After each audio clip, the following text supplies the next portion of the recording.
کچھ رکھتا. حضرت موسیٰ علیہ السلام فرعون کے دربار میں کھڑے، چار جانب دشمن ہی دشمن ہے. جادوگر آ گئے، انہوں نے سانپ چھوڑے. حضرت موسیٰ کے ہاتھ میں ڈنڈا تھا. حضرت موسیٰ کہتے ہیں یا اللہ کیا کروں؟ تو اللہ تعالیٰ نے فرمایا اپنا سانپ پھینک دو. کہنا چاہیے تھا نا کہ یا اللہ ایک ہی کچھ ہے، اتنے سانپ ہے، بچانے کے لیے ڈنڈا ہے وہ پھینک دو. ڈنڈا پھینکا جاتا ہے، سانپ کو دیکھ کر کے قابو کیا جاتا ہے. یہ میرا اور آپ کا ذوق ہے نا، لیکن انبیاء کرام کا انداز ملاحظہ کیجئے میرے عزیزو. اللہ فرماتے ہیں ڈنڈا اے موسیٰ ڈال دے اپنا عصا. پہلے نہیں فرمایا کہ سانپ بن جائے گا، فرمایا بس تو ڈال دے. میں اور آپ ہوتے ہیں تو سامنے ہے، ڈنڈا ہاتھ میں ہے، ہم کہیں گے عجیب بات ہے، یہی تو دفاع کی چیز ہے، اسی کو ڈال دوں تو بچوں گا کیسے؟ کہا ڈال دو. تو حضرت موسیٰ نے ڈال دیا. کہا میرے رب کا حکم ہے تو میرے لیے بہتر ہی ہوگا. اللہ فرماتے ہیں جب موسیٰ نے ڈالا تو میں نے اس ڈنڈے کو، اس عصا کو اژدہا بنا دیا. اب کبھی عصا بھی اژدہا بنے، کبھی چھڑی بھی بہت بڑا اژدہا بنی ہے، لیکن قرآن کہتا ہے جناب موسیٰ نے ڈالا تو اللہ نے اژدہا. بلکہ اس سے پیچھے چلیے، عورتیں کمزور یقین کی ہوتی ہے نا. جناب موسیٰ پیدا ہوئے تو اللہ فرماتے ہیں میں نے موسیٰ کی ماں کے دل میں بات ڈالی، ماں کے دل میں صندوق میں ڈال کے تو اس کو دریا میں بہا دے. حضرت موسیٰ کلیم اللہ علیہ السلام کے پاس اسرائیل روح نکالنے آئے تو حضرت موسیٰ نے تھپڑ مارا، آنکھ نکال دی. واپس گئے، اللہ انہوں نے تو جلال فرمایا. کہا موسیٰ علیہ السلام سے کہیے بیل کی پشت پر ہاتھ رکھے، جتنے بال ان کے دست مبارک کے نیچے آئیں گے اتنے 1000 سال ان کی عمر بڑھا دی جائے. یعنی میرے کان میں کو بتا دے کہ جناب 60 سال بڑھ گئی، کیا آپ کے کان میں کو کہہ دے تو خوشی ہوتی ہے کہ نہیں؟ لیکن یہ حقیقت پسندی نہیں، اس لیے کہ 60 بھی گزر جائیں گے، 70 بھی، یہ حقیقت نہیں. حضرت موسیٰ چلے میں مثال دیتا ہوں، سمجھ لے 10 بال، حالانکہ بہت زیادہ آتے ہوں گے، 10 بال اگر حضرت موسیٰ کے ہاتھ کے نیچے آئے تو 10,000 سال تو عمر بڑھ گئی.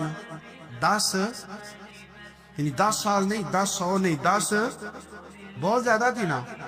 تو حضرت موسیٰ کلیم اللہ علیہ السلام سے آ کے عرض کیا گیا حضور بیل کی پشت پر ہاتھ رکھیں، جتنے آپ کے ہاتھ کے نیچے بال آئیں گے اتنے 1000 سال عمر بڑھ جائے گی. تو حضرت موسیٰ نے حقیقت پسندی والی بات کی. فرمایا پھر کیا ہوگا؟ 10,000 سال کے بعد پھر کیا ہوگا؟ کہ حضور جانا تو پھر بھی ہے. فرمایا پھر ابھی چلتے. فرعون کو اس نے وہ خواب دیکھ لیا تھا کہ ایک ستارہ اٹھے گا اور پھر وہ گرے گا تو میری ساری سلطنت کو تباہ کر دے گا. نجومیوں سے اس نے پوچھ لیا، اس نے کہا کہ ایک بچہ پیدا ہوگا جو تیری سلطنت کو تباہ کرے گا. چاہیے تو یہ تھا کہ وہ توبہ کرتا، لیکن اس نے کیا کیا کہ اس نے بچوں کو قتل کرانا شروع کیا. یُسَبِّحُونَ أَبْنَاءَکُمْ، ذبح کرا دیتا تھا تمہارے بیٹوں، اور بچیوں کو وہ زندہ رکھتا تھا. تو حضرت موسیٰ جب پیدا ہوئے تو ان کی والدہ نے پتہ کیا کیا؟ ان کو ایک صندوق میں بند کر کے دریا میں بہا دیا. اب دریا میں بہتے جا رہے ہیں تو ماں کی تو پریشان بھی ہو گئی. ان کی ہمشیرہ کو کہنے لگی ذرا دھیان رکھنا کدھر جاتے ہیں.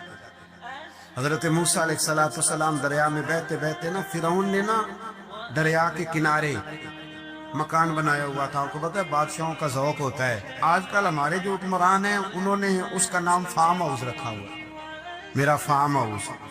اور پرانے زمانے میں لوگ ڈیرا کہتے تھے. تو اس نے بھی اس طرح کا فارم ہاؤس بنایا ہوا تھا. وہاں پہ حضرت موسیٰ علیہ السلام تیرتے ہوئے تابوت کے اندر، صندوق کے اندر جا رہے ہیں. فرعون اور ان کی بیوی حضرت آسیہ بے اولاد تھی، بڑی تڑپ تھی بیٹے کی، وہ بھی وہاں کھڑی تھی. صندوق تیرتا ہوا آیا تو فرعون نے کہا کہ جاؤ پکڑ کے لاؤ دیکھو کیا ہے. جب وہ لے کے آئے نا تو آپ کی ہمشیرہ جو نگرانی کر رہی تھی پریشان ہو گئی کہ یہ تو اس کے ہاتھ لگ جائے، یہ تو اب مار ڈالے گا.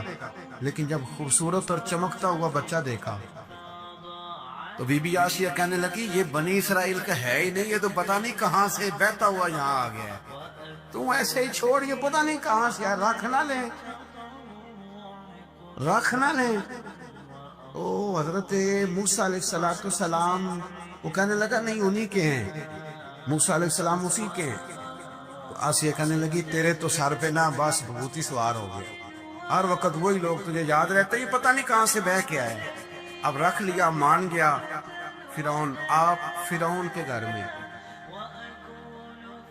جو اس لیے بچے مروا رہا تھا کہ میری سلطنت حضرت موسیٰ پیدا نہ ہو جائے، تو اسی کے گھر میں پرورش پانے لگے، اسی کے گھر میں۔ اب عورتیں منگائیں گئی دودھ پلانے کے لیے، تو حضرت موسیٰ علیہ السلام کسی بی بی کا دودھ نہیں پیتے، تو آپ کی ہمشیرہ نہ وہی دائیں بائیں گھومتی رہتی، تو کہنے لگی جناب آسیہ سے کہ میں ایک بی بی کو جانتی ہوں، بڑی صاف ستھری ہے،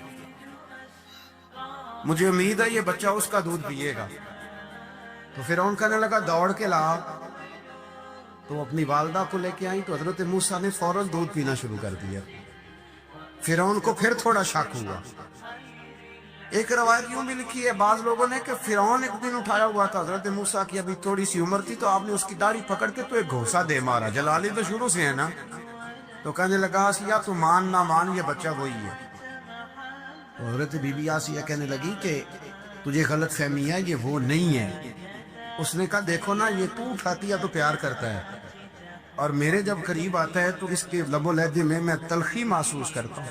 اس نے کہا بچوں کو کیا پتا، خیر ایک طرف اس نے کھانے پینے کی چیزیں رکھ دی، ایک طرف انگارے رکھ دیے۔ وہ بھی حضرت آسیہ کہتی ہیں کہ تجھے سمجھ آئے بچے بچے ہوتے ہیں، حضرت موسیٰ بچے تو تھے پر تھے تو اللہ کے نبی نے، اللہ کے نبی تھے۔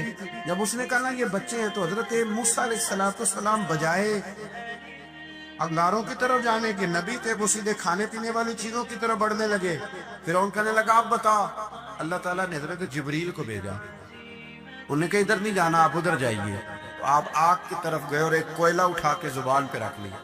واسی کہنے لگی سمجھ آئی، بچے کو کیا پتا کدھر جانا ہے کدھر نہیں جانا، اگر وہ اتنا ہی خیال ہوتا وہی بچہ ہوتا تو آگ۔ اور بعض مفسرین نے لکھا ہے یہ جو حضرت موسیٰ دعا مانگتے تھے نا رب اشرح لی صدری ویسر لی امری، یہ وہ آگ کا انگارہ جب کوئلہ منہ میں رکھا تھا نا، تو اس کی وجہ سے زبان میں کچھ لکنت آ گئی، تو آپ دعا کرتے تھے کہ یا اللہ میری زبان کی وہ بند گرا کھول دے تاکہ میں کھل کے فرعون کے سامنے بات کر سکوں۔ وہی حضرت موسیٰ پلنے لگے، وہی پلے، وہی جوان ہوئے، وہی اللہ نے ساری دولتیں دی، بہن بھی ملی، ماں بھی ملی، اور سارے عزیزوں کا پیار بھی ملا۔ اسی گھر کے اندر اللہ نے پرورش کر کے فرعون کے ظلم سے بنی اسرائیل کو نجات عطا فرمائی، کہ موسیٰ بھی فرعون کے گھر میں پلنے لگے، اور جب جوان ہو گئے تو فرعون کے ہاں جو ظلم ہوتا تھا حضرت موسیٰ اس پر بول پڑتے تھے، جلال فرماتے۔ تو فرعون پھر ناراض رہنے لگا، یہاں تک کہ اس نے آپ کو نکال دیا، آپ تشریف لے گئے وہاں سے۔ تو حضرت موسیٰ ایک دن شام کے وقت دوبارہ آئے بستی میں، لوگ سوئے ہوئے تھے، تو دو آدمی، ایک بنی اسرائیل میں سے اور ایک فرعون کی اپنی قوم میں سے، وہ دونوں آپس میں جھگڑ رہے تھے، لیکن وہ جو حضرت موسیٰ کی بنی اسرائیل کی قوم کا شخص تھا، اس پر وہ قبطی، وہ جو فرعون کے قریبی لوگوں میں سے تھا، وہ ظلم کر رہا تھا اور بوجھ اٹھانے کی بات کر رہا تھا۔ اب اس نے حضرت موسیٰ کو پکارا کہ یہ دیکھے میرے ساتھ کس طرح کی بات کر رہا ہے، تو حضرت موسیٰ کا ارادہ بھی نہیں تھا، آپ نے بس اس کو سمجھایا، پر کچھ لوگوں کو سمجھ، تو حضرت موسیٰ نے پھر ایک مکہ مارا، ایک گھوسا مارا، صرف ایک ہی۔ یہ کئی تگڑے اور دلیر اس طرح کے بھی ہوتے ہیں کہ گھوسا ایک بھی برداشت نہیں کرتے، وہ ایک مارا، آدمی دھڑام سے زمین پہ گرا اور ماری گیا۔ حضرت موسیٰ کا ارادہ نہیں تھا لیکن وہ مر گیا۔ حضرت موسیٰ علیہ السلام نے اس بات پر اپنے رب سے استغفار بھی فرمائی، قرآن کہتا ہے کہ انہوں نے معافی چاہی کہ اللہ میرا ارادہ نہیں تھا۔ بہرحال اگلے دن نا حضرت موسیٰ دوبارہ آئے، وہ سنا کرتے تھے نا ہم کہ بے وقوف دوست سے عقل مند دشمن بہتر ہوتا ہے، وہ کم از کم دشمنی تو عقل مندی سے کرتا ہے نا، لیکن جو بے وقوف دوست ہو بے وقوفی۔ حضرت موسیٰ دوبارہ آئے تو وہ بنی اسرائیلی اگلے دن کسی اور سے جھگڑا کر رہا تھا، پھر اس نے مدد کے لیے پکارا تو حضرت موسیٰ کہنے لگے مجھے لگتا یہ ہے کہ تیری عادت ہے، خود بڑا جھگڑالو ہے، تو نے روز نیا جھگڑا شروع کیا ہوتا ہے۔ حضرت موسیٰ جب اس کی طرف بڑے نہ ڈانٹنے کے لیے تو اس نے شور کرنا شروع کر دیا، کہنے لگتا ہے جس طرح آپ نے اسے کل قتل کیا تھا مجھے بھی قتل ہی کریں گے۔ یہ انسانوں کا مزاج ہے کہ آپ جب تک کسی کے طبیعت کے مطابق چلے گئے وہ راضی رہتا ہے، اور ذرا آپ اس کی طبیعت سے ہٹتے ہیں تو وہ شور کرتا ہے۔ اس نے کہا جی آپ مجھے بھی لگتا ہے ماریں گے۔ حضرت موسیٰ کلیم اللہ